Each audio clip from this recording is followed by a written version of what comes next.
Bienvenidos a La Ventana. Soy Rafael Tirado Rivera y este es mi podcast.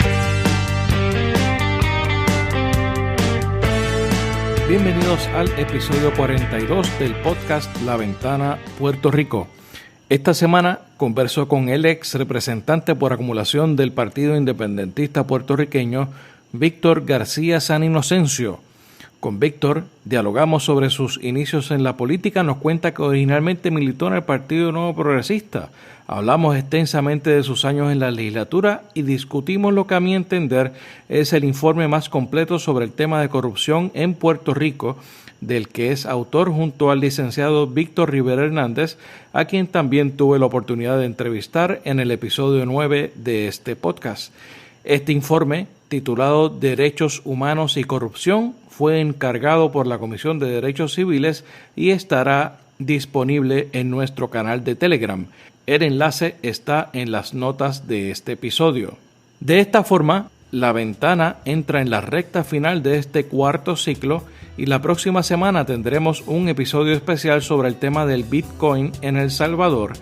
Tendremos de invitado al doctor Oscar Cabrera Melgar, expresidente del Banco Central de la Reserva de El Salvador y actual presidente de la Fundación para el Desarrollo de Centroamérica. Más adelante tendremos al profesor José Rivera González para hablar sobre relaciones internacionales, incluido lo más reciente sobre la guerra de Ucrania. Tendremos un panel para analizar los temas que están en el ambiente y le daremos un repaso a la temporada del Fútbol Club Barcelona con un invitado muy especial, así que tienen que estar pendientes. La Ventana Puerto Rico está disponible donde quiera que escuches podcast, así que suscríbete para que recibas las notificaciones de los nuevos episodios que se publican los viernes. Deja tu review y dale 5 estrellas en Apple Podcast para poder llegar a más personas. También todos los episodios de este cuarto ciclo del podcast La Ventana están disponibles a través de informalpr.com. informalpr.com. Si le das like a mi página de Facebook o te suscribes a mi canal de YouTube, podrás ver los videos de las entrevistas a partir del jueves en la noche. Sígueme en las redes sociales, búscame como Rafael Tirado Rivera en Facebook, en Twitter, en YouTube y en Instagram. Y por último, suscríbete a nuestro nuevo canal de Telegram. El enlace está en las notas de este episodio, al igual que en los enlaces a mis redes sociales. Así que ahora los dejo con la entrevista a Víctor García San Inocencio. Víctor García San Inocencio, bienvenido a La Ventana. Muchísimas gracias por esta invitación. No sé si te deba decir Rafael o si te deba, cómo te debo nombrar, pero te voy a decir Rafael porque yo te recuerdo a ti de hace muchos años. Tú eres mucho más joven que yo. Recuerda que yo era amigo de tu padre. Eso es cierto y muy apreciado. Y él los llevaba, y lo quiero, lo estimo mucho, y él los llevaba a ustedes. Me refiero a ti, a Cirilo, al Capitolio. Y yo algunas veces los vi por ahí. No los llevaba mucho, pero los vi. Por eso te voy a decir Rafael. Y dime Víctor. Creo que es la mejor manera de estar en La Ventana. Y gracias por la invitación, realmente. Claro que sí. Y para mí es de verdad un placer tener esta conversación de varios temas que son bastante puntuales y son importantes y sobre todo pertinentes, ¿verdad? La realidad que estamos viviendo en el país. Pero me gustaría que la gente que nos ve y que nos escucha, que conozcan un poco más de Víctor García San Inocencio. La gente se recuerda porque fuiste representante por acumulación, ahora estás dedicado a la academia, entre otras cosas, y siempre obviamente activo en los asuntos de discusión, pero me gustaría que nos hagas la breve historia de cómo fue que tú entras y te interesas por la política.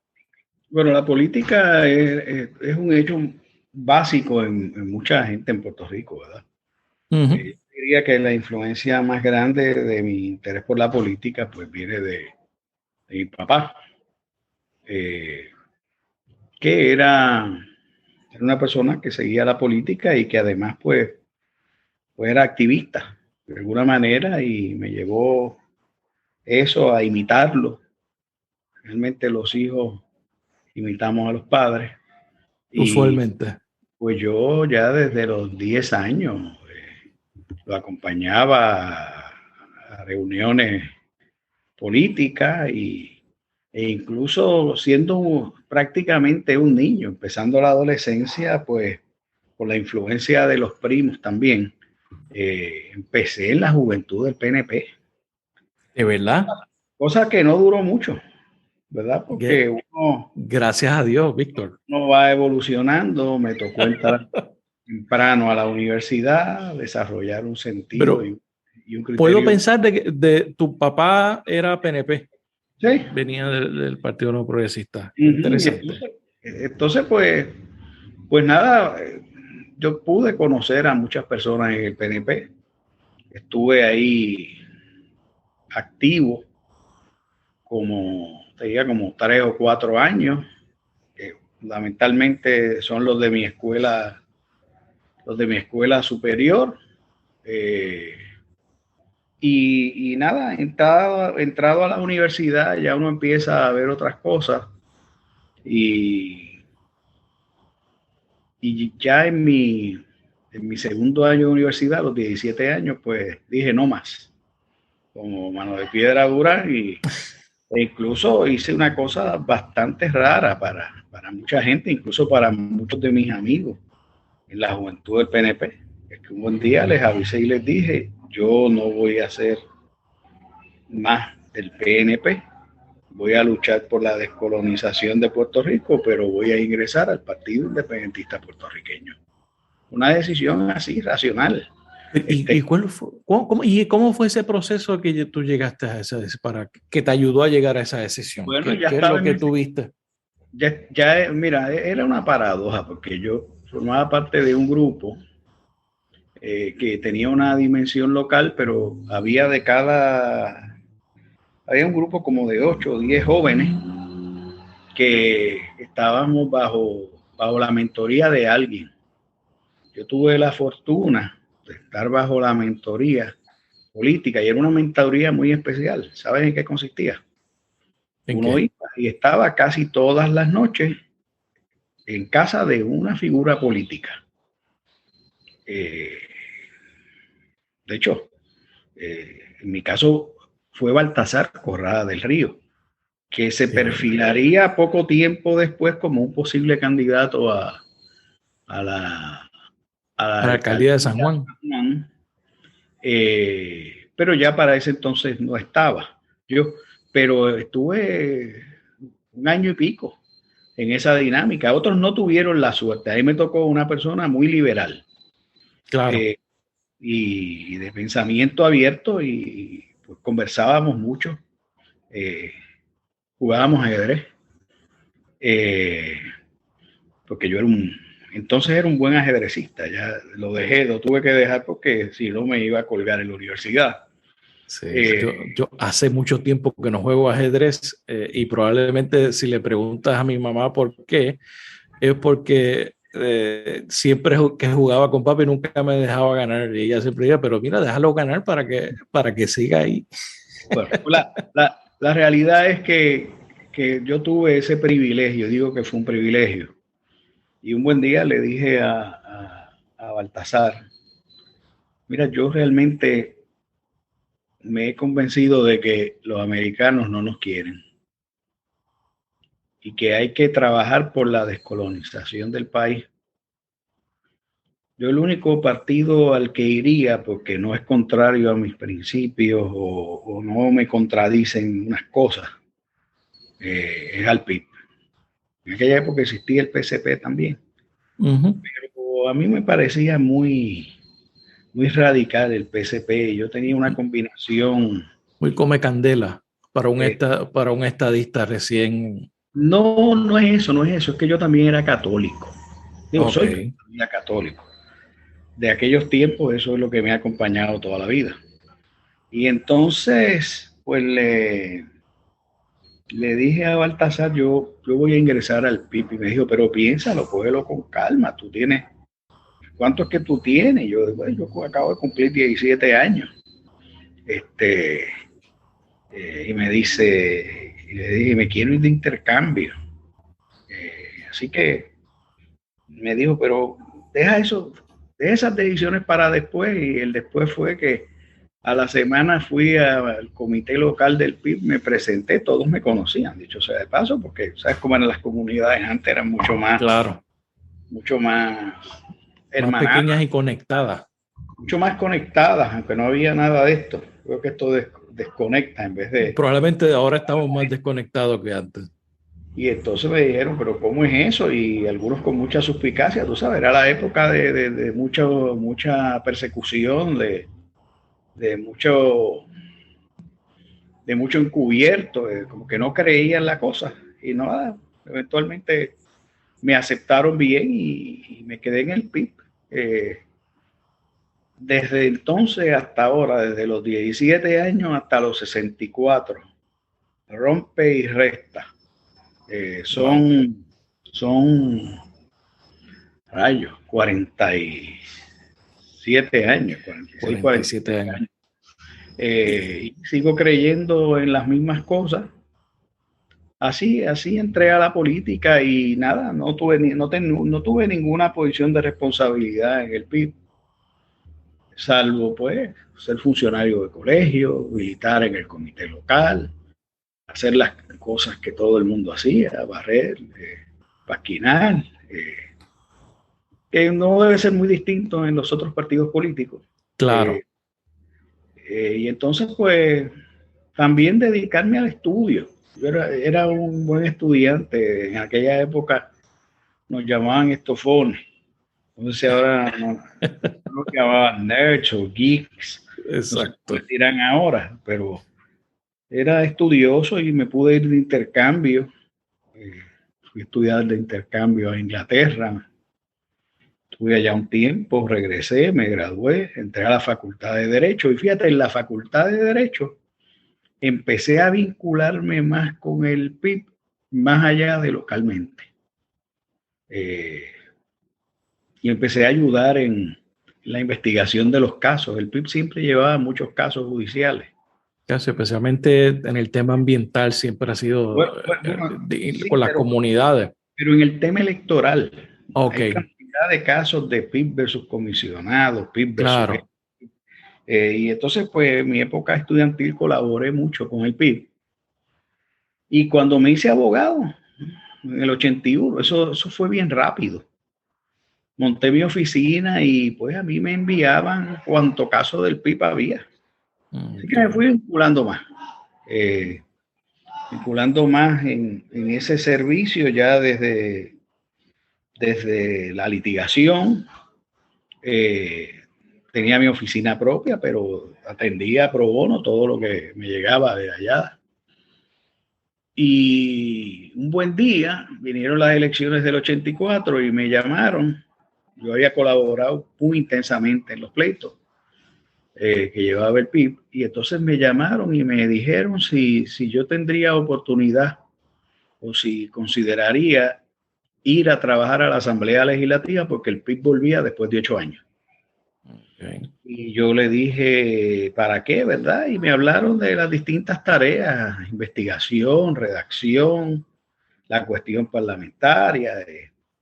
Y yo le dije, mira, yo voy a dejar mi oficina abierta y voy a ir, no sé si unos meses, no, pero ven un año. Pues vamos a ver. Y entonces el vamos a ver es que eso duró 24 allí en el Capitolio. Entre una cosa y la otra, ¿no? Que me tocó ser quizá el asesor parlamentario legal a cargo de gran parte de los aspectos de la oficina de David Noriega, lo cual obviamente fue un campo de preparación. Una escuela. Y paralelamente, bien tempranito, mis profesores de ciencias políticas me llamaron para dar clases, las cuales di ad honorem, en en el tiempo que naturalmente no era de trabajo, y eran famosas porque eran clases de 7 de la mañana. Esas son las primeras clases, las de primer año que todo el mundo tiene que coger. Y entonces, pero estas eran ya del departamento de política. Bueno, ya en ciencia política, claro. Y estuve enseñando varios años allí en ese ritmo. Y claro, cuando uno es joven, uno tiene muchas energías. No era que yo empezaba a las 7 de la mañana, entraba a trabajar, como yo le decía a mis estudiantes, a las 8 de la mañana. Yo les decía, 8:15. Gente, me tengo que ir a trabajar. Y esos trabajos en ese Capitolio para mí empezaban a las 9 de la mañana o antes. Yo trataba de llegar bien rápido. Y duraban hasta la madrugada. Correcto. Los legisladores llegaban más tarde. Pero pasó algo bien importante en el Capitolio. Yo conocía a muchos legisladores del PNP. Y justo antes de eso, había asumido la representación de un legislador PNP que estaban investigando para votarlo. Y ¿A quién fue ese? Iván Ortiz se llamaba. Okay. Y entonces, pues conocía a la mayoría popular y fueron unas vistas que duraron 2 meses, no pudieron votarlo. De hecho, salió reelecto. Obviamente. Y entonces, pues conocí a legisladores del PNP, algunos de mis amigos en esas mentorías, que cada cual tenía una, de aquella otra época. O sea, ya habían pasado unos bastantes años, unos cuantos años. Pues eran Charlie Rodríguez, eran Norma Bulgo, y se habían vinculado con la política de otra manera. Ahí estaba Kenneth Clinton, todavía no. Por el otro lado. Y entonces eran asesores y yo los conocía. Charlie era representante antes de ser senador. Y entonces, pues me recibieron bien, y me recibieron tan bien que me daban la oportunidad en las comisiones que David no podía ir, que David Noriega, me permitían interrogar. De hacer preguntas durante la comisión, en vista pública. Sí, 12 años así. Se creó como una tradición, y tanto las delegaciones populares como las delegaciones del PNP, en mayoría, alternaban en alguna ocasión. Así que yo tuve 12 años haciendo todo lo que hacía un legislador, menos votar en el hemiciclo. Una especie de vicelegislador sin el derecho al voto. Pero era una cosa, y claro, había una explicación. Si en la Cámara habían 30 y pico o 40 comisiones, claro, era imposible que una delegación de uno pudiese cubrir todas las bases, y entonces me lo permitieron, lo cual me permitió desarrollarme más. Y entonces estuve en una dualidad, Rafael, porque yo quería ser profesor universitario. Ese era tu objetivo siempre. Era uno de mis objetivos. Yo quería ser abogado, pero yo quería dar clases, lo cual empecé a hacer tan temprano como en el 86, 87. Y a mí me gustaba, me encantaba. Y entonces era una dualidad, porque para seguir siendo profesor tenía que hacer un alto completo para irme a estudiar. Pero las obligaciones del trabajo cada vez eran más intensas, porque ayudamos a montar un equipo de investigación y de penetración de las agencias del gobierno y las corporaciones públicas. Y entonces cada vez eran más casos, más litigios, más líos parlamentarios, y entonces uno no podía cortar y no pude hacerlo. Y dije, bueno, cuando termine de ser asesor, voy a ahorrar lo suficiente para irme a estudiar. Y así lo determiné, ahorré suficiente dinero para ir a terminar mi doctorado y para irme a viajar por el mundo como 2 años. Muy buena decisión. Bueno, esa fue mi decisión, pero la vida es como es. Claro. Y entonces otras responsabilidades. David iba a correr a la gobernación. Ya yo había corrido para comisionado residente en el 92, que tuve a Carlos Romero y a que para descanse, y a Tito Colorado. Y a Tito Colorado en el 92, correcto. Que fue bien cerrada, ¿verdad? Y me dijeron, mira, por ahí empezaron. Yo había corrido para legislador en el 88 de distrito. Me dieron una pela, por supuesto. ¿Por qué distrito fue ese? Guaynabo, imagínate. Por Guaynabo. Y entonces, pues me dieron la tarea. En aquella época se votaba para gobernador y comisionado residente juntos. Y era una contienda que iba a ser bien cerrada porque era el retorno de Romero Barceló a la política. Que había sido, ¿verdad? Entonces, difícil, porque había que retener la franquicia. Fue el primer reto importante de retención de franquicia. Se podían perder muchos votos y la gente no votaba por este desconocido y votaba por Colorado. Claro. Así que tuve que hacer una campaña bien intensa, el partido quedó inscrito. Y pues ahí uno se da a conocer más. Yo había empezado a escribir en los periódicos ya desde el 89, 90, El Nuevo Día, una columna semanal que a veces llegó a ser 2 veces en semana. Y me conocían y por eso pues alguna gente pensó que debía después de haber corrido para comisionado residente, aprovechar que había algún reconocimiento del nombre por la participación en los foros públicos, en la radio, en entrevistas y demás, debates. Y me dijeron que debía correr para la Cámara. Tuvimos un proceso competitivo. Edwin Irizarry Mora, el doctor Irizarry Mora, fuimos contendores.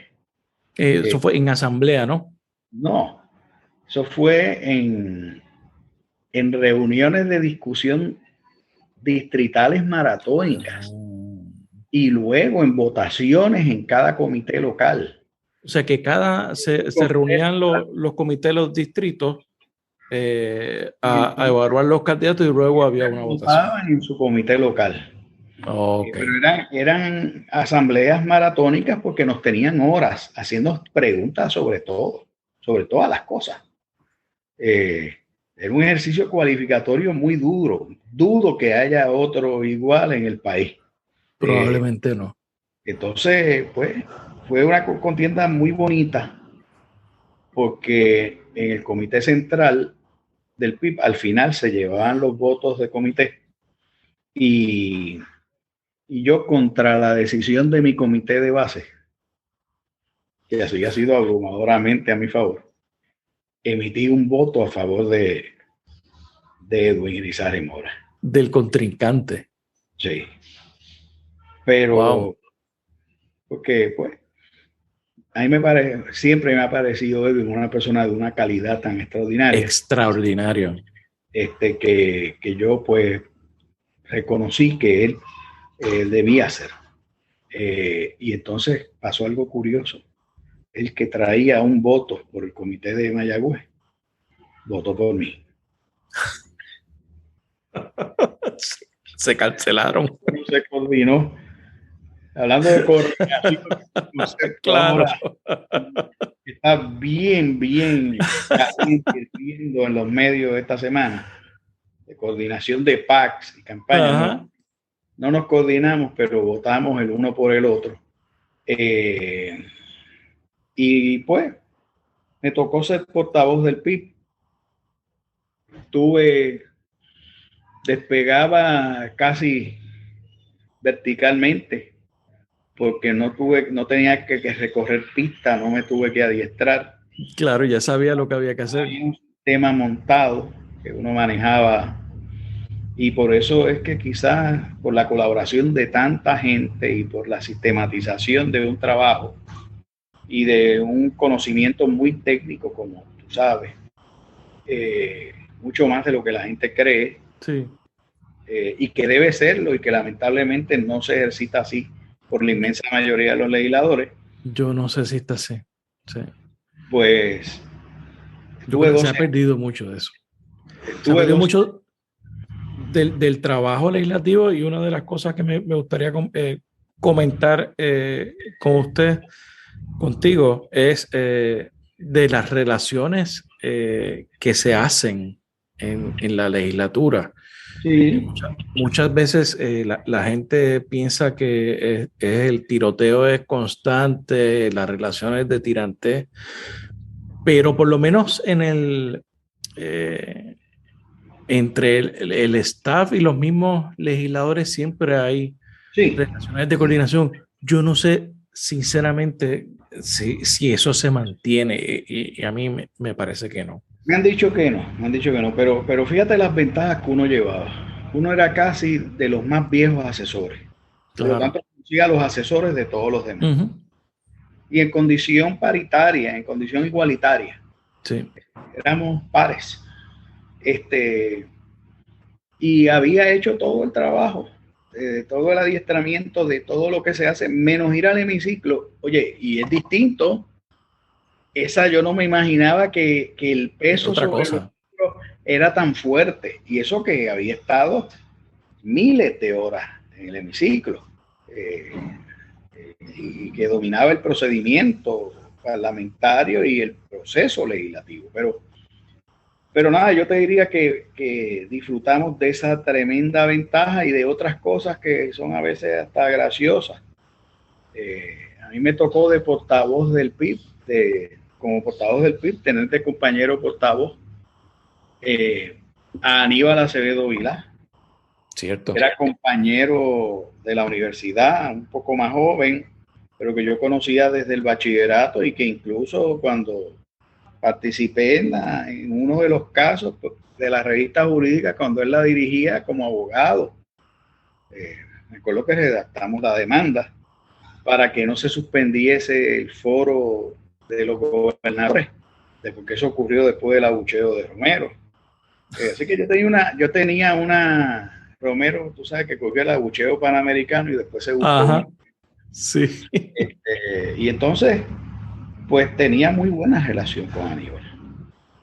Y el portavoz del PNP era Pedro Figueroa. Wow, ese Y yo Pedro Figueroa tenía, era un tipo bien duro. yo tenía una excelente relación con Pedro Figueroa. Es más, como han pasado tantos años, te voy a decir de dónde venía. ¿De dónde? Habíamos sido compañeros cobitos ¿De a los verdad? 8 o 9 años de la misma tropa de cobitos. Y No por lo sabía tanto, eso. no había manera en que ni él me pudiera sacar de tiempo, ni yo lo pudiera sacar de tiempo a él, y nos dábamos golpes, pero eh, entendíamos. Así que las relaciones eran muchas veces previas. Claro, Eh, y pues me fue bien. A veces la votación era 50-1 claro, y obviamente. en los debates uno estaba solito.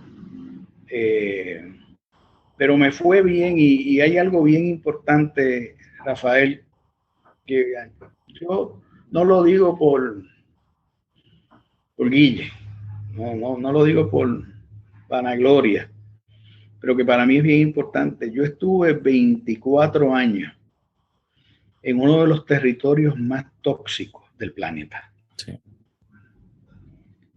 y donde mucha gente salió perdiendo muchas cosas, incluyendo la libertad. Sí. A mí no me salpicó ni una gotita. Y doy gracias a Dios todos los días, porque además mi trabajo era un trabajo muy duro. Todo el mundo sabía que yo era el investigador a cargo, además de las otras tareas parlamentarias y demás. Todas esas denuncias de corrupción, todos esos casos que donde se fueron enredados algunos legisladores de PNP y el PPD, alcaldes, todas esas investigaciones uno las corría y uno tenía enemigos. Bueno, Sí. tantos teníamos. Esta parte no se sabe. Un día Sí. quizás puedo escribir de ellos. Recibíamos amenazas. Yo recibía tantas amenazas de muerte como asesor que David. Wow. Teníamos, Igual que el legislador. teníamos una cajita y yo siempre decía, mira, el titular nunca va a decir matan al legislador, van a decir matan al asesor del legislador. porque las cosas no Exacto. están tan malas todavía como para, ¿no? En aquel entonces, ¿verdad? Yo no creo que ahora. Pero lo que quiero significar es que mi integridad física no se afectó, mi, mi trabajo tampoco. Hay gente que sale amargada de allí. Sí, Hay gente sí, que sale con la reputación arruinada. sí. Entonces, le doy gracias a Dios todos los días porque yo estuve 24 años en medio de un tiroteo. Y por otro lado, también hay gente que llega millonario y sale sin un centavo también, También, bueno, yo en eso, pues, que casi en la indigencia. los imité. Lo único que yo llegué con poco y salí con poco. Ujú. Eh, Salí con poco y alguna gente me cuestiona. Esto sabe muy poca gente. Yo pude solicitar una pensión de retiro, pagarla porque aprobaron una ley para eso, pero le voté en contra de la ley y dije que no me iba a coger. Por eso yo trabajo todos los días a mi edad y seguiré trabajando hasta que Dios me dé salud, hasta que me sorprenda la muerte. Pero alguna gente me dice, pero ¿cómo es que tú podías tener un cheque de 6,000 pesos todos los meses del gobierno? ¿Y por qué no sigue con eso? No, pero, o sea, pero ¿cómo es que Claro, no te acogiste? Y yo le dije, porque es una inmoralidad tú pagar claro, una cantidad de dinero y recuperarla en un año y pico y después seguir viviendo claro. del sistema de retiro. Es un tratamiento privilegiado y nunca me acogí a ningún privilegio. Nunca, al contrario, combatía los Y privilegios. ese es parte de los problemas del retiro ahora mismo. Bueno, es parte del problema del retiro, pero yo no conozco a ninguno de los que se acogió a eso que no esté recibiendo un checazo. Claro, Pero todo, no, todo, oye, pero todo. no los envidio, gracias a Dios salí de allí ileso, con capacidad para trabajar y es lo que he hecho. En el 2009 fui a la cátedra bastante tiempo, tuve unas afecciones de salud, por eso me permitió reevaluar la vida. Me nació una hija, que la viste al principio, La vi por ahí. tiene 11 años, eh, así que tengo todo lo que se necesita en el mundo, al margen de que estoy muy agradecido de todo lo que he recibido y por otro lado, y con esto creo que debemos terminar porque si no entramos en materia, aunque esto es parte de la materia. Claro. Mira, no hay alegría más grande que yo esté por cualquier sitio de Puerto Rico y todavía la gente me aborde. Eh, Alguna gente me abraza. No soy independentista, Ujú. pero si grande era la alegría de recibir, yo llegué a recibir hasta 125,000 votos de gente que no era del PIB. Eso es cantidad histórica. Y pico más que los votos de mi partido, ¿verdad? Por la insignia que yo Sí. corría, siendo independentista con la carga que hoy día es un poco atenuada, pero era bien fea en otra época, ¿verdad? No era fácil ser independentista. No lo es, pero yo vi cómo fue evolucionando la cosa porque sí, pues se hizo un trabajo sistemático para tratar de desmantelar gran parte de eso, pero esa alegría que yo siento es mucho mayor que la de los votos. Es en cualquier sitio. Siempre me aborda gente. Alguna gente cree todavía que yo soy legislador.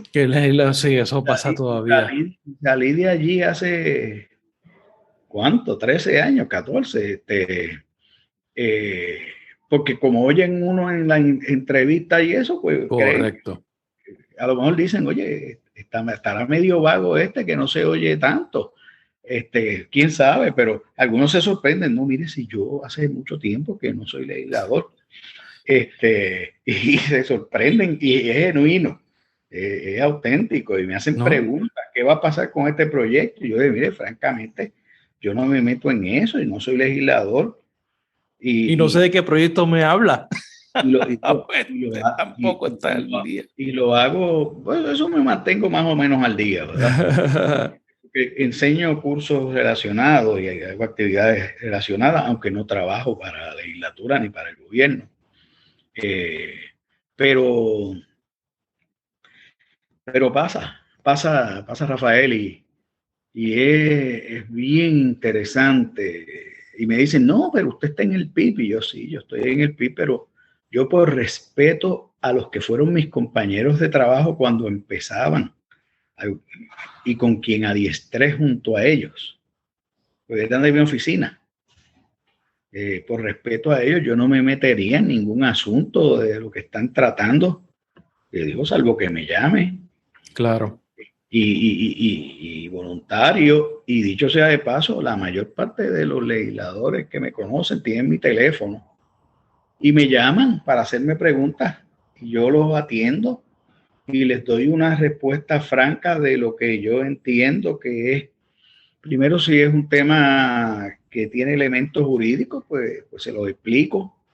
Y si es un asunto de política pública, pues lo examino y en algún sentido les digo hipotéticamente cómo yo dirimiría, cómo yo desbrozaría las controversias y cómo balancearía lo que fuera una decisión. Por supuesto, consejos estratégicos no le doy a nadie. A todo el mundo tampoco. No. Consejos estratégicos no, porque eso es trabajar para el inglés. Pero por eso quizá, pues eso mismo hacía cuando era legislador. Eso mismo hacía. ¿Cómo cambió? Tú viviste las dos etapas de la legislatura. ¿Viste el legislador a tiempo parcial y también viste el legislador a tiempo completo? ¿Cómo el legislador a tiempo completo cambió la dinámica y cambió tal vez la calidad del trabajo que se hacía allí? Bueno, voy a decir una cosa que es dura, casi ruda. El legislador siempre ha trabajado a tiempo incompleto. Claro. Y yo defino eso como el legislador que pierde el tiempo y no se prepara. Y lo que voy a decir ahora le puede caer pesado a alguna gente. Pero hay muchos legisladores que no saben ni por lo que votan. Sí. Simplemente miran hacia su portavoz y votan según les indique el portavoz, según las medidas que han sido puestas. Si son traídas por la mayoría, los de mayoría votan a favor y claro, los de mayoría en contra. No hay una disciplina de estudio y de trabajo. Por eso es... correcto, y no disciplina de partido, es disciplina de trabajo. Y trabajo. No hay independencia de criterio. Obviamente eso es más fácil decirlo para uno que estaba en una delegación de uno. Mi caucus claro. se reunía mirándome al espejo. Claro. No tenía que consultar al caucus, me miraba al espejo. O me hacía alguna pregunta más sencilla. ¿Qué hubiese hecho don Gilberto Concepción de Gracia, el fundador del PIB, en una situación como esta? Pero esa disciplina trágicamente no la tienen muchos legisladores. Yo he propuesto que se les dé un examen a la salida del hemiciclo y se les pregunte por cada medida por las que votaron para que digan por lo menos de qué tratan. Y estoy seguro que el 90% más no sabría. Sin administrar esa pregunta, estoy seguro que saldría así, tal vez más. Y eso es muy triste, porque si bien es cierto que la Constitución correctamente lo único que exige para ser legislador en términos de adiestramiento es saber leer, escribir español o inglés, pues la gente no ejercita la lectura. Por eso es que hay una disposición que obliga a que el título corresponda al contenido de la medida, porque también se sabía que algunos cojearían de la pata de leerse el título y no el texto. Claro. Y esa realidad es verdad hoy. Lo que pasa es que yo creo que aquí hay muy pocos buenos asesores, muy malos asesores y peores legisladores. Sí.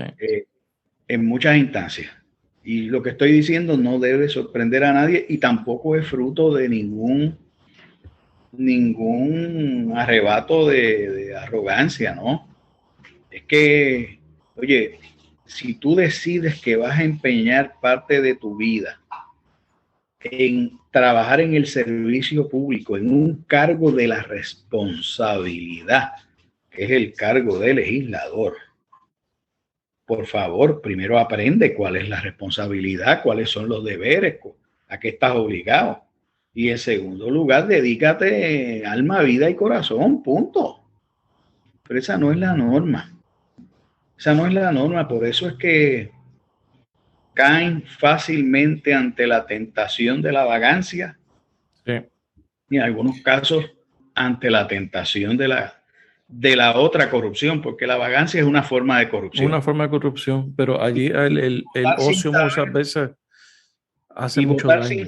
Y votar sin saber y no prepararse es una forma de corrupción, pero otros caen en las formas más ratoniles de la corrupción, porque yo pienso que al final del camino sienten que su trabajo no vale nada, por eso no lo aprecian. Sí, que hacen lo indecible por salir electo. Muchos hacen hasta trampa e incurren en las demagogias más salvajes y hacen cualquier cosa. Incluso algunos llegarían a vestirse de payaso para para llamar la atención y tratar de salir electo. Lo que haya que hacer. Sí, pero eso realmente, yo digo, si dedicaran una décima parte de la energía que dedican para salir electo, a prepararse y estudiar y a esmerarse en la honradez y en la honestidad, que no solamente es fiscal, es intelectual también, pues tendríamos una mejor legislatura. Así que la respuesta concreta a tu pregunta es, no hay diferencia entre legislador a tiempo completo o legislador a tiempo incompleto. Todos son a tiempo incompleto. Y ese mito que hay de que los legisladores de antes se preparaban más, sí, bueno, eso. por lo menos en los 24 años que yo estuve allí, en las dos condiciones de asesor y de legislador, y el seguimiento que le he dado en los últimos 13 años, 14, un paso mal, son casi 40 años entre una cosa y otra. No ha habido mucha diferencia. Siempre hay unas personas que se destacan. Pero mira, son bien pocos. Son pocos. Son bien pocos. Y siempre está el legislador que progresa, que mejora. Y eso es extraordinario, pero son muy pocos los que mejoran. Sí. Siempre es lo triste. Siempre hay un dicho en la Asamblea Legislativa de que al hemiciclo se puede entrar sin cabeza, pero nunca sin corbata. Eso lo dijo un alcalde de Guayama, que fue legislador, Miguel Díaz Tirado. Miguel Díaz Tirado, sí. Y yo estuve la noche en que lo dijo en el hemiciclo, porque yo estuve en el hemiciclo acompañando al portavoz del PIB. Y recuerdo que fue como a las 2 semanas de empezar un cuatrienio, creo que fue el cuatrienio del 85 al 89. Llega Miguel Díaz Tirado, que había sido alcalde de Guayama 2 o 3 cuatrienios. Correcto. Luego fue legislador 2 o 3 cuatrienios también, pero estaba en la primera semana, estaba estrenándose. Sí. Y va a entrar al hemiciclo y lo detiene el Ujier. Y él mira al presidente, y el presidente, que era un caballero, José Ronaldo Jarabo, un buen presidente de la Cámara, tengo que decirlo, a pesar de que tuve hasta que demandarlo representando al portavoz del PIB, David Noriega. Pero fue un gran presidente de la Cámara. Lo distinguía por muchas cosas. Preparación, dedicación, conocimiento, respeto a sus compañeros. Se le conoce el speaker. Y a las formas parlamentarias. Sí. Y entonces Jarabo mira a Díaz Tirado, que está allí en la entrada lateral del hemiciclo, desde los es la Sala Viera Martínez. En aquella época no tenía nombre, la sala, lateral ese. Y entonces se toca la corbata. Pero insistentemente, como diciéndole, está sin corbata. A Miguel, que había ido con la chaqueta encima. A Miguel Díaz Tirado. Yo aprecié mucho a Miguel Díaz Tirado. Era un personaje. Porque se llegan unos personajes a la legislatura. Y Miguel, distinto a lo que la gente piensa, era una persona muy bien preparado. Tenía una maestría en trabajo social en NYU. ¿De verdad? University. O sea, Miguel no era campechanísimo. Pues yo lo recuerdo que era me decía que él era un popular estadista. Me decía que él no sabía qué iba a pasar cuando aquí se fuera a votar alguna vez entre estadidad e independencia, porque él por la independencia no iba a votar, pero tú sabes que los asesores tenía que hablar mucho con todos los presidentes de comisión, y él presidía, aún siendo asesor, ¿verdad? Había que negociar unas cosas. Claro. Y entonces, pues, Miguel se sale, llama a Lugier, le pide la corbata a Lugier, se hace un de nudo, entra de inmediato y pide la palabra, porque estaba molesto. Estaba indignado. Lo sorprendió la regla de chaqueta y corbata. Y Jarabo le dice, adelante, señor Díaz Tirado. Díaz Tirado, sí. Díaz Tirado, sí. Miguel Díaz Tirado no es familia mía. No es familia, ¿no? No. Bueno, pues entonces voy a ser breve. A este lugar se puede entrar sin cabeza, pero no sin corbata. Frase espectacular para todos los tiempos. Genial. Es de Miguel Díaz Tirado, no es de nadie más, porque la estrenó allí. Y eso te da una idea, pues, fíjate, la Asamblea Legislativa podría hacer tantas cosas. Sí. Además de un foro de ponderar cómo hacer el bien y cómo construir un Puerto Rico adecuado y orientado hacia el bien común y hacia los valores más enaltecedores de la vida humana. Además de eso, es un lugar de encuentro importante y es un foro que se ha ido apagando para la expresión del pueblo. Sí. Para la expresión del pueblo, para la organización del pueblo. Eso no realmente se extraña. Yo creo que el legislador de hoy día es una persona profundamente imbuida en unas visiones del individualismo y de la separación de la inmediatez. Esta cosa de que tú miras al hemiciclo y teniendo un teléfono allí, todos están metidos en los celulares en lugar de prestando atención a lo que está pasando. Yo a veces yo no utilizo, tú sabes que hay ciertas prerrogativas que se conservan por haber sido legislador. Los privilegios de ex legislador. Acceso al hemiciclo, acceso a... Yo a veces me voy a la galería y me siento allá tratando de que nadie me vea en la parte más oscura a ver los trabajos y digo, pero cuánta pobreza, cuánta pérdida de oportunidades, cuánta legislación defectuosa que va a generar problemas y costos y costos. Correcto. Qué poco se está pensando, qué mal se conceptualiza y qué mal se diseña. Qué pobre, si alguna, es la fiscalización. Qué terrible son los turnos. Turnos huecos.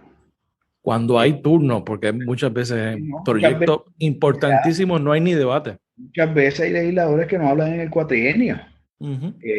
Entonces yo sí comparo pues otro espíritu. Mira, yo era asesor. En el año 95 yo era asesor y fui a hablar con Said Hernández la presidenta del cuerpo, y le dije, mira, Zaida, aquí hay que preparar a los legisladores. Aquí tenemos que hacer una escuela para los legisladores y para los asesores. Yo cumplo ya 12 años aquí y algunas cosas las aprendí a golpe, dándome cantazos. Me dijo, prepárate algo de eso. Y yo lo voy a consultar con mi jefe, supervisor. Si él me dice que sí, yo voy a preparar algo.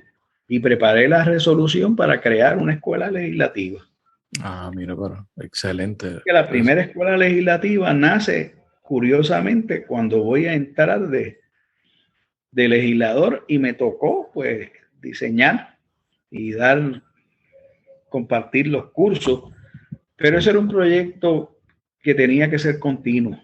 Simplemente se redujo a un tiempo demasiado limitado. Usualmente al principio del cuadrenio, yo recuerdo, yo tomé esos cursos. Yo decía que tenían que estar el resto de noviembre después de las elecciones y gran parte de diciembre y luego seguir. Porque era una escuela, era una preparación, era una formación para mejorar su trabajo y su desempeño y evitar que se metiesen en lío. Claro, de hecho, el Congreso opera de esa forma. Se paró un tiempo importante para eso. No, se burocratizó el esfuerzo y se minimizó, se hizo miniatura. Y por eso pasan todas las cosas que pasan. Y por eso tenemos una legislación ultra defectuosa. Y por eso no hay criterio legislativo. Criterio legislativo. Por eso es que se aprueban sin verificar casi, acríticamente, las leyes que afectan todas nuestras vidas. Y pues uno respira hondo, uno sigue pagando las contribuciones y pagando bien cara la pobreza de legisladores y de otros funcionarios no electos, pagándola bien cara, porque es como cuando yo enmendaba muchos proyectos, yo enmendaba mucha legislación, y si no la enmendaba de palabra porque no me aceptaban cambios en los términos, cosas que uno quería añadir, entonces iba y ayudaba a moldear el historial legislativo por vía de la pregunta. Usted lo utiliza muy bien. Preguntas complementarias. Eso ya no existe. Eso no existe. No existe. Entonces, tú te topas con esto. Yo que he dado alguna conferencia en la Academia Judicial, tú te encuentras, a mí me pasaba, a mí me llamaban jueces a veces y me decían, Víctor, este diario de sesión, esto no se entiende. No dice nada. Yo simplemente le decía, tú sabes cuál es la norma. La norma es la literalidad. Yo no te puedo decir ni añadirle un punto ni quitarle una coma. Es lo que tú leas de ahí. No, pero explícamelo. No tengo que, más, no puedo hacerlo.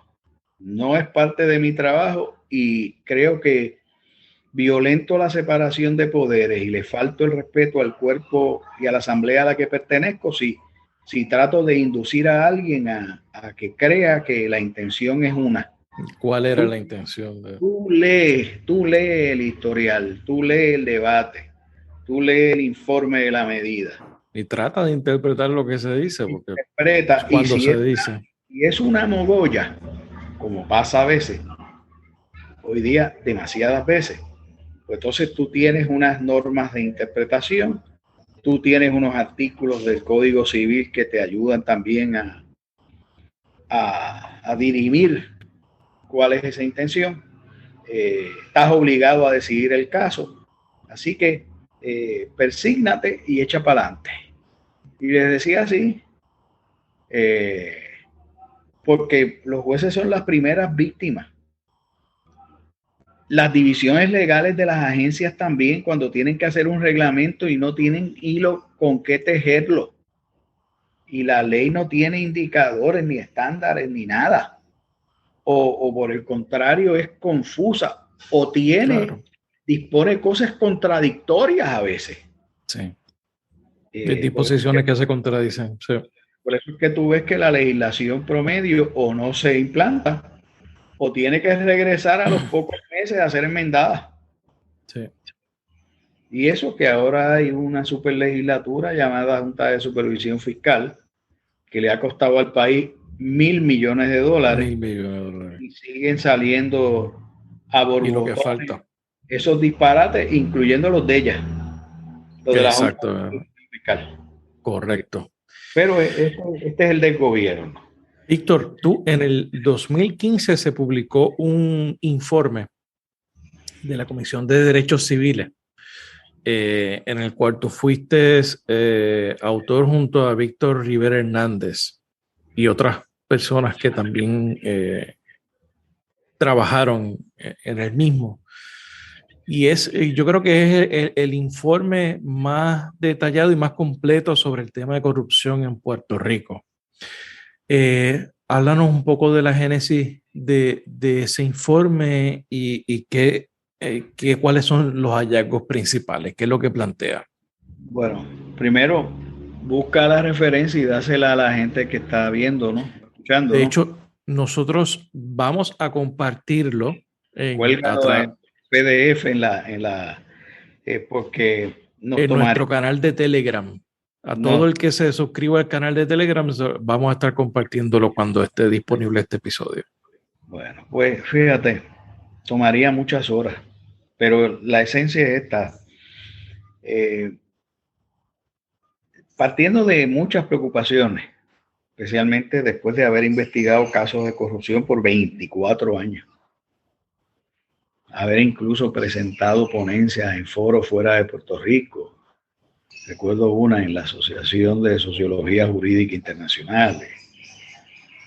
Habiéndome familiarizado y profundizado mucho en el tema, yo le propuse a la Comisión de Derechos Civiles el diseño de una investigación que vinculase el tema de los derechos humanos con el tema de la corrupción.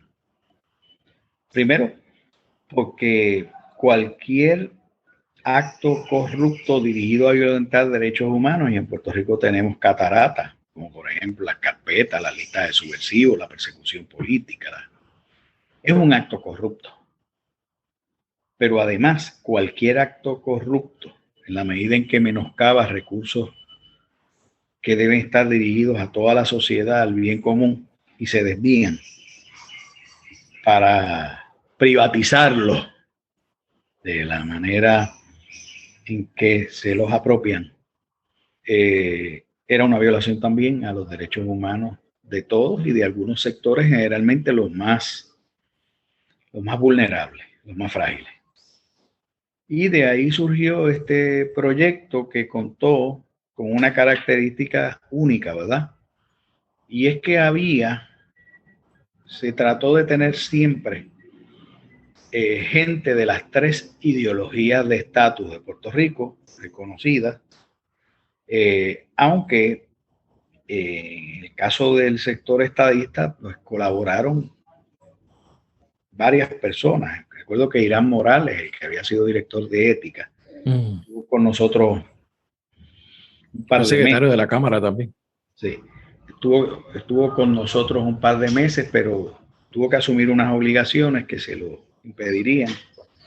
Estuvo don Andrés Salas Soler, que había sido de la Comisión de Servicios Públicos y luego había sido abogado por mucho tiempo y juez apelativo. En paz descanse, Andrés. Y finalmente estuvo Pedro Toledo Dávila. Pedro Toledo, que había sido superintendente de la policía en 2 cuatrienios de la administración Rosselló y en el cuatrienio de Aníbal Acevedo Vilá, y que había dirigido el FBI aquí. Era el agente especial a cargo del FBI aquí y que pues tenía un enorme conocimiento. Lo que pasa es que Pedro murió antes de que pudiésemos redactar el informe final, y por eso es que se le dedica y se le reconoce su participación también. Tenía la característica entonces de que era un informe de un organismo público. Era un informe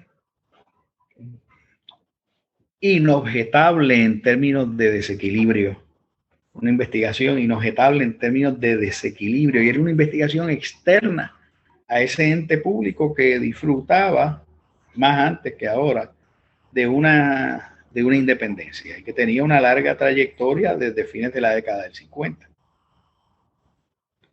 Así que se produce un informe que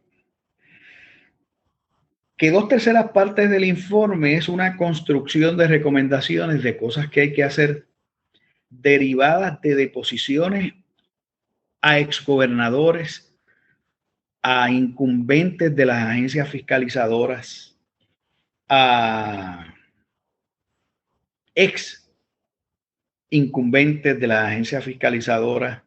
Ahí hay un trabajo, hay una recopilación por vía de deposición. Nos tocó deponer.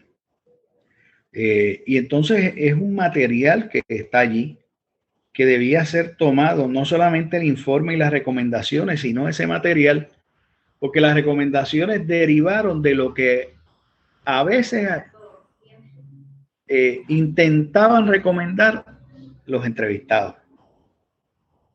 Yo no quiero asignarle más valor a una parte que a otra, pero esas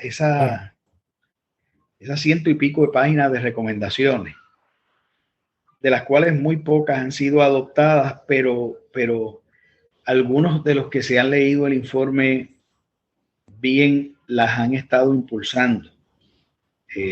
No es que tengan la solución a un problema que nos acompaña a la humanidad desde mucho tiempo, pero sí tendríamos unas medidas de control y equilibrio importantes que no tenemos. Claro. Entonces, pues, yo lo que les recomiendo a las personas es que se acerquen a ese trabajo como una evaluación y una radiografía completa en ese momento de los organismos existentes, que casi todos existen, aunque algunas de sus leyes se han modificado, pero que examinen también la colección de problemas estructurales y la colección de problemas sistémicos que hay en Puerto Rico, que estimulan la conducta corrupta no solo de funcionarios públicos. Quizá una de las conclusiones más chocantes de ese estudio es que la sociedad puertorriqueña es una sociedad muy corrupta. Claro, empieza básicamente con unos datos que son bien dramáticos. Sí, en aquel momento, la mitad del IVU que se recaudaba no se remitía a Hacienda. No se remitía. Ese es uno, pero claro, se entraban en un montón de observaciones. Claro. Y claro, no se detalló, ¿verdad? La especulación o el trabajo, no especulativo, sino no se desarrollaron las ideas sobre el carácter histórico social de todas las estructuras de corrupción y de opresión. Donde hay estructuras de opresión hay corrupción. Donde hay estructuras corruptas hay opresión. Y en Puerto Rico eso tiene un carácter de 5 siglos. Este es un país que ha vivido con la doble vara siempre. Cuando tú tienes unas personas que se crían con 2 varas, una que te dice que tú eres inferior y no puedes ser por ti mismo, y otra que te dice que lo más grande es el que instaura un sistema de opresión para inferiorizarte y sostiene la corrupción de ese sistema que es corrupto. Cuando se ve eso, cuando se ven esas capas de estructuras de opresión, desde la encomienda de los indios, la esclavitud por 3 siglos, la libreta de jornalero, los sistemas de la explotación de la hacienda, la devastación que produjo la invasión americana, el cambio a mitad de precio de la moneda,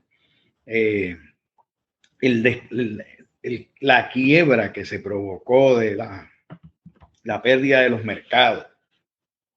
la quiebra que se produjo aquí se provocó, más el sistema militar y luego puramente colonial, pues tú te das cuenta que esto es un caldo de cultivo para la corrupción. Cada cual tiene una excusa o la encuentra o trata de encontrarla para ser corrupto. Y eso es bien profundo, extremadamente profundo. Y con eso hay que trabajar. Y a pesar de esa historia, que yo creo que tú has hecho una breve historia sobre la corrupción en Puerto Rico,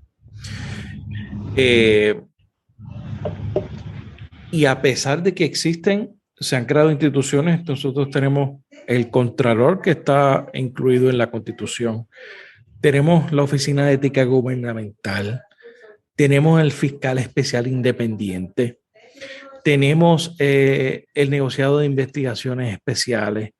Todas son entidades desfasadas. ¿Y cómo se corrige eso?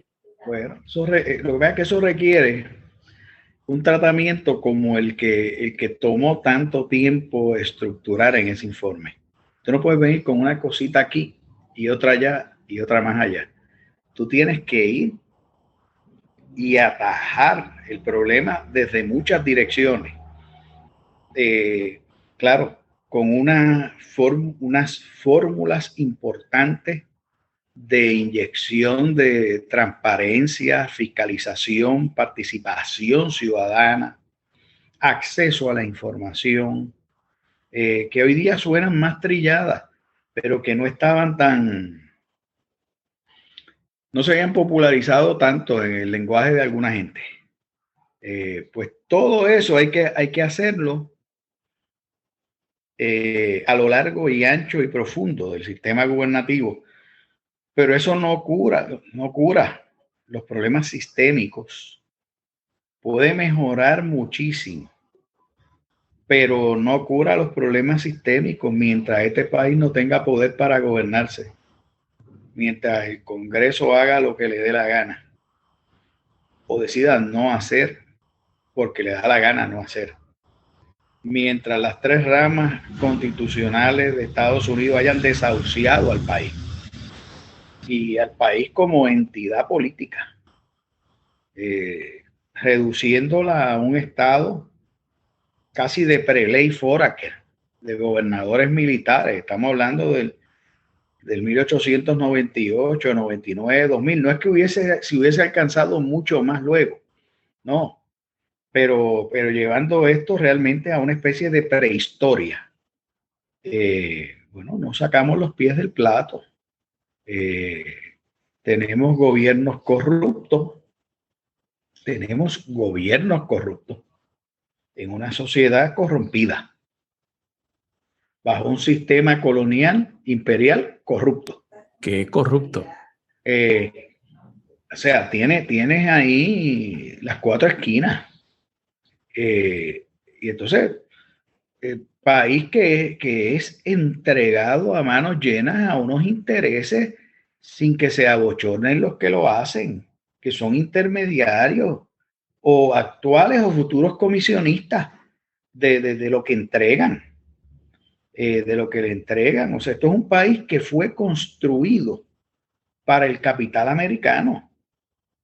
Aquí no hay disposición jurídica que no esté hecha para beneficiarlo. O sea, aquí lo que es que esto no se discute y aquí no se prepara a la gente en las escuelas para entender estas cosas que en otro lugar serían elementales. ¿Cómo un país se puede gastar 20,000 millones de dólares? ¿Qué es lo que le cuesta los subsidios contributivos que le da a lo que no son las corporaciones foráneas? Porque a esas les da un super subsidio para que repatrien 30 o 40,000 millones de pesos al año.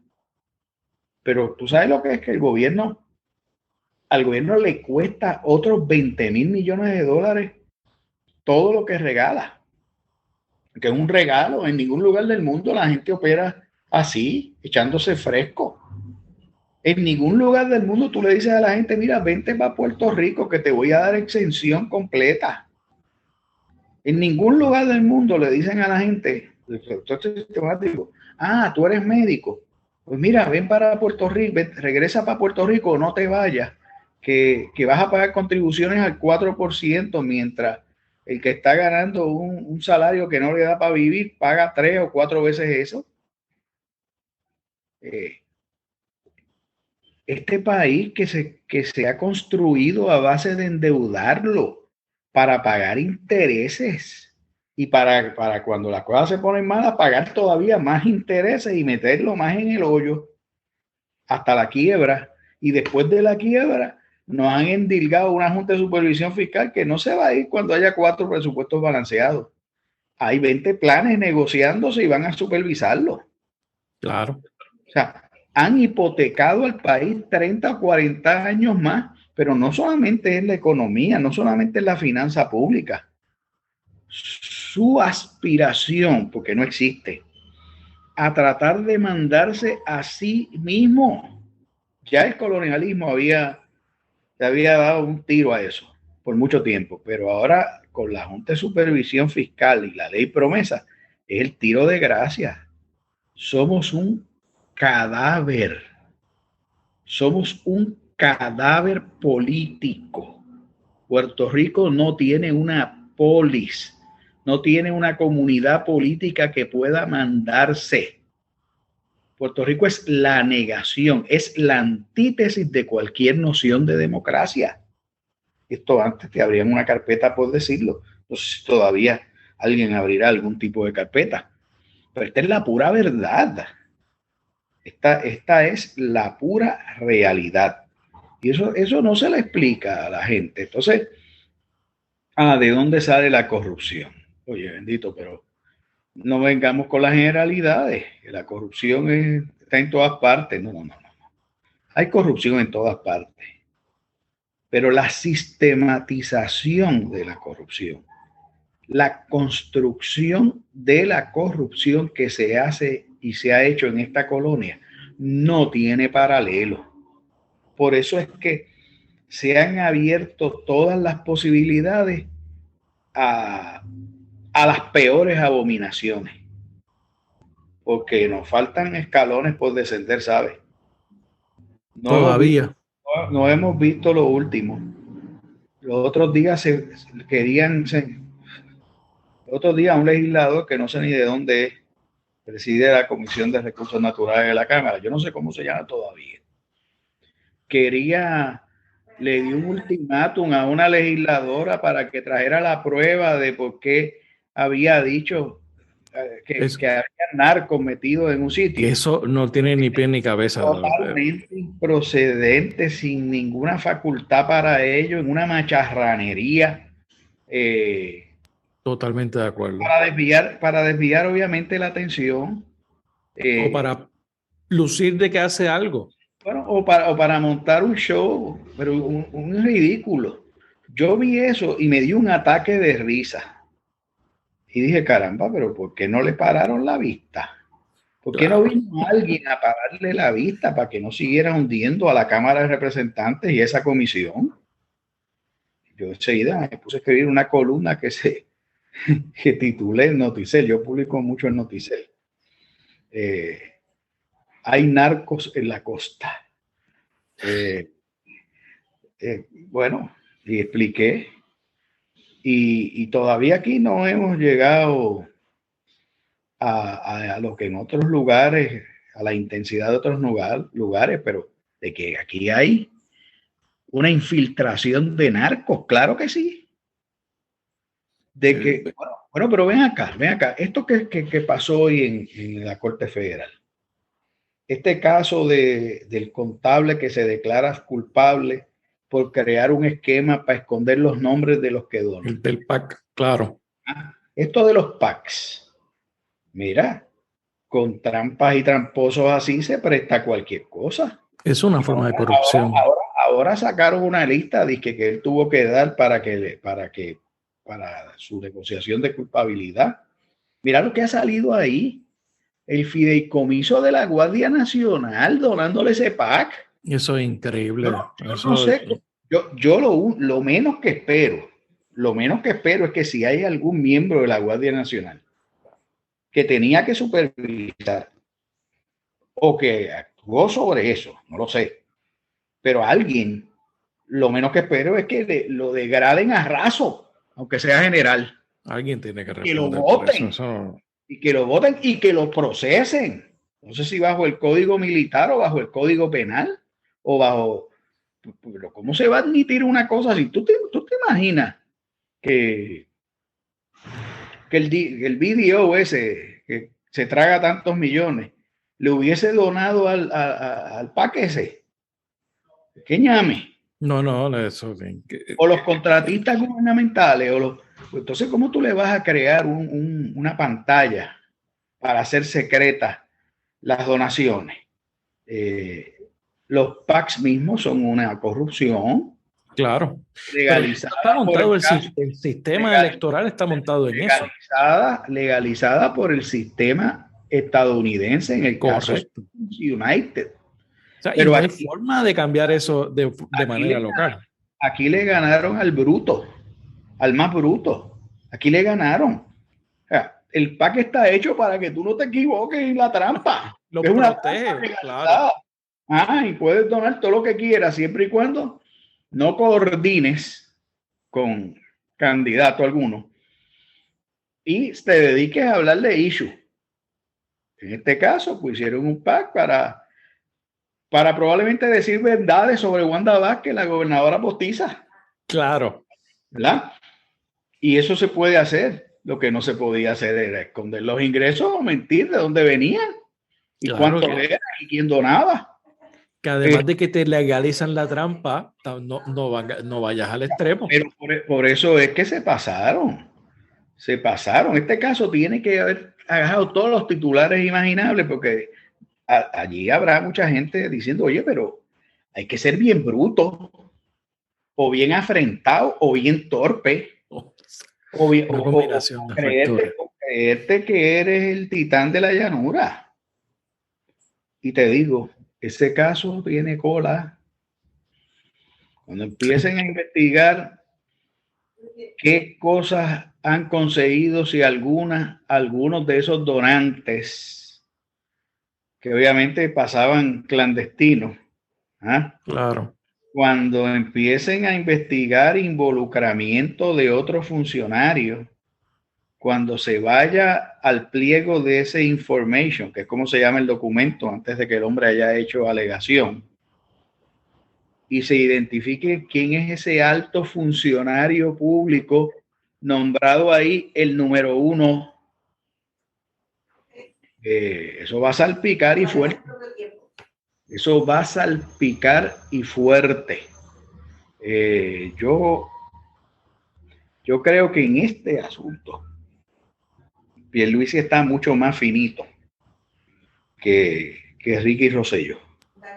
Sí, eso por lo que se escucha. Mira lo que estoy diciendo. Sí. Y el que se desentiende, que se... No. Esto no es así. Esto no es así porque esos PACs de la trampa y de la culpabilidad fueron utilizados para beneficiarlo. Ese tema de las llamadas y de los textos y de las conversaciones, de lo que hablan es de coordinación, que es lo que no se permite. Claro que esta persona, por su extraña lealtad y amistad con el gobernador, haya decidido tirarse la maroma de mentirle a la Comisión Federal de Elecciones. Por el beneficiario. De lo que habla es de una profunda relación, amistad y lealtad, al punto de que se hizo harakiri y se arriesga a que lo metan preso, además de que le va a tener que pagar 150,000 billetes. Así que ahí tienes un ejemplo cotidiano y ejemplo cotidiano. Mírate el periódico El Nuevo Día de hoy, todo es en las primeras 16 páginas, de las cuales 6 eran anuncios, en las primeras 10 páginas hay 5 o 6 que son todas de noticias de corrupción y le metieron el extra, el frosting, del alcalde de Humacao y de Aguabuena que se lo llevaron hoy también, que eso no está en el periódico. Para sumarle a la letanía de alcaldes manchados por la basura y el asfalto. Ay, ¿tú sabes lo que es? Lo que significa para un pueblo que su alcalde esté manchado con sobornos y extorsiones, que la confianza que le dieron a esa persona de su partido político, o si cogían algún voto mixto, se haya vendido cochinamente y se haya pisoteado. Esto es... O sea, en las dos cosas más básicas que hace un municipio. Sí. Asfalto, basura y algunos servicios, pero esto a lo que lleva es a cuestionarse realmente para qué sirven esos alcaldes. Para corromperse, para agarrar el dinero de los barriles de tocino que aprueban en la legislatura, dándole una parte de la llamado IVU municipal y reservándose otra para los barriles de cochinos de las obras de los legisladores de los municipios. Porque ese es otro escándalo que está ahí paralizado, pero que salpica. Es el escándalo sobre el escándalo. Va a salpicar a muchos legisladores. O sea, y aquí esto no para. Y entonces, claro, esta sí sorprende algo. Parece que hay gente que corre a cargos electivos para ser electos e inaugurarse en la pillería, tan pronto levantan la mano para jurarle fidelidad a la corrupción. Claro. Y eso a otra cosa que iba ahora, a ver, precisamente. O sea, ¿cómo es que alguien puede ser pillo desde antes de juramentar y después de retirarse? Porque siguen cogiendo dinero. Por eso. Como el que era alcalde popular de Aguas Buenas. Luis Arroyo Chiqué. Ese recibió dinero durante y lo recibía después. Y se alega, que ahora están, que hubo gente que llegó y aterrizó y empezó la trampa. El de Guayama desde 2013, básicamente. Pero y entonces tampoco la limitación de término es una alternativa para atender esto, porque yo siempre estuve 6 meses están robando y después.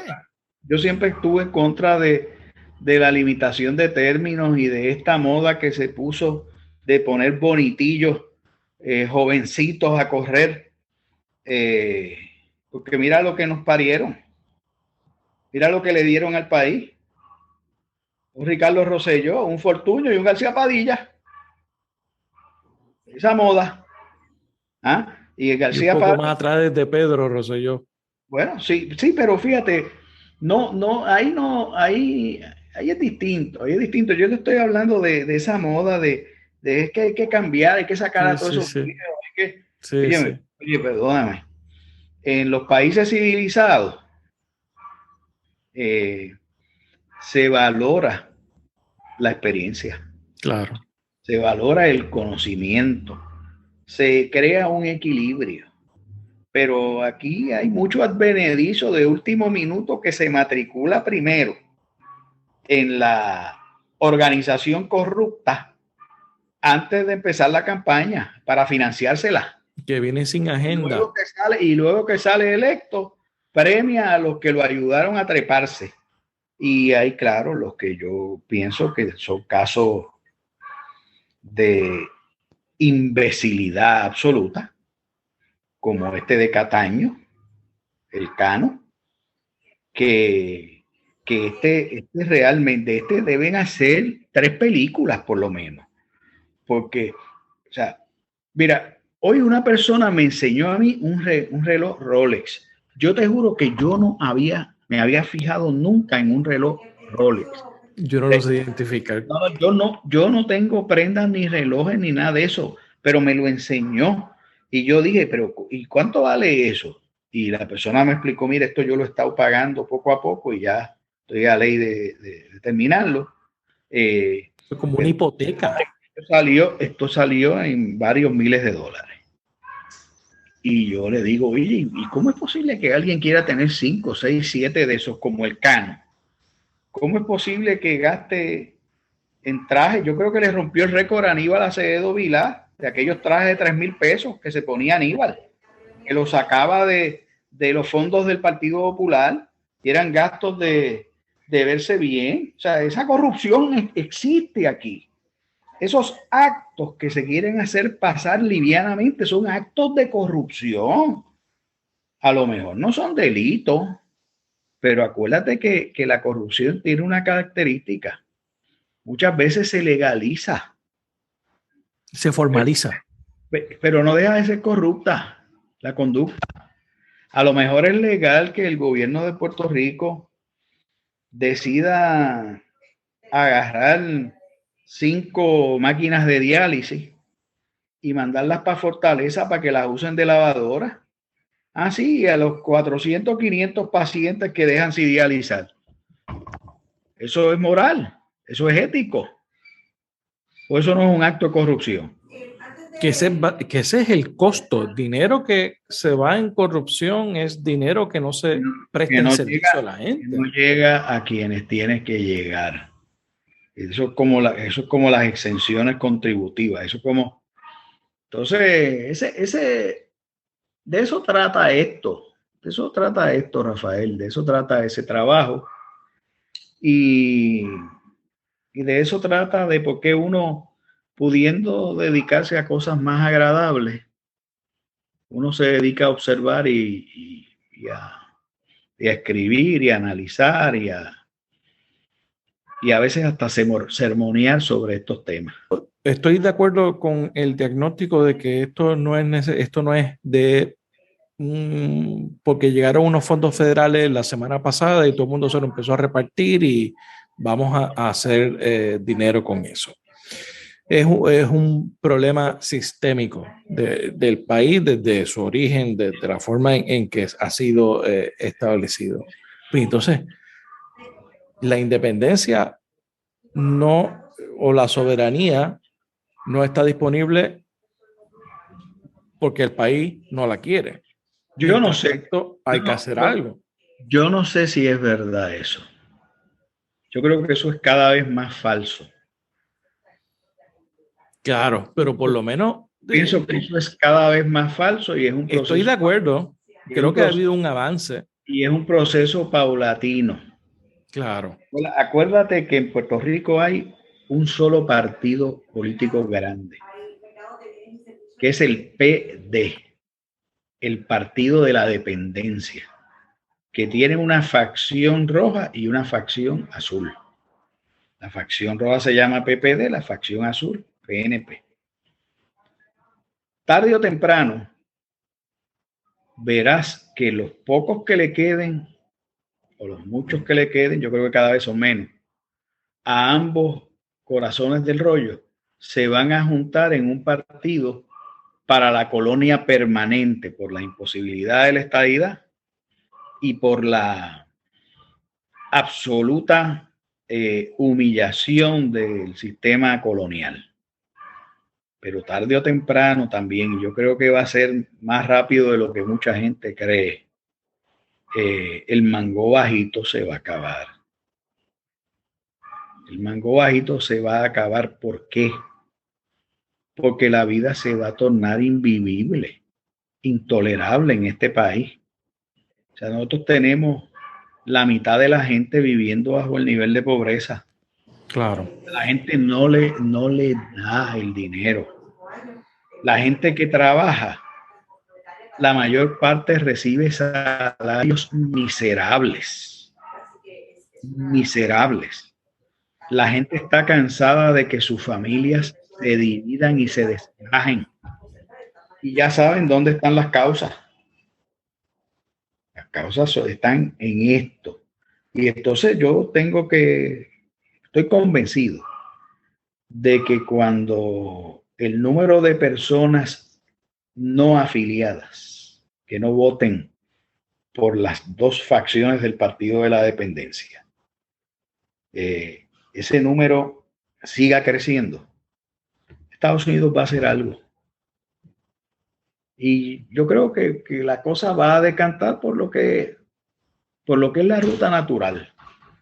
Porque para estadidad tienes el Black Lives Matter y tienes los grandes líos que hay en ese país, y tienes el racismo rampante, y tienes institucionalizado, la desigualdad brutal, y tienes los golpes de Estado de Día de Reyes, y tienes los Trumps de la vida, y tienes el desdén con que las tres ramas constitucionales nos tratan. El último caso es el de Baello. Mire ese caso de Baello, que deja impacto en los casos insulares, pero independientemente de los casos insulares, le sigue validando la patente de corso al Congreso para que discrimine por GPS o por zip code. Ah, vives en Puerto Rico, pues vales menos, y aunque pagues seguro social, no se te va a dar seguro social suplementario, y aunque violando los derechos continuamente. Ah, vives en Puerto Rico, pues chúpate las leyes. Que es una forma de corrupción también. Chúpate las leyes de cabotaje y paga las mercaderías más caras, porque tienes que usar la transportación más cara marítima del mundo. Y todas esas hipotecas. Entonces la gente se cansa.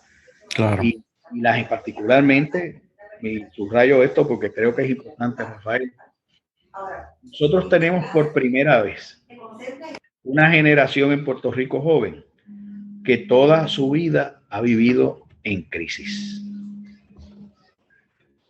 Toda su vida no conoce otra cosa que la crisis. Y está cansada. Por eso es que ese voto joven no bajó por el Partido Popular ni por el PNP. Me refiero al voto de la gente de menos de 40 años, de 35 años. Claro. Ese voto está en el tercio de los otros partidos, que no son el PNP y el PPD. Te menciono porque es un dato. En las grandes ciudades, las ciudades de mucha población en Puerto Rico, no hay ninguna de las grandes ciudades en Puerto Rico donde Juan Dalmau no haya sacado 20, 25% de los votos. Así es. Me cuentan que no es que ganara colegios electorales, ganaba todos los colegios de escuelas completas. Y yo entiendo que eso está empezando.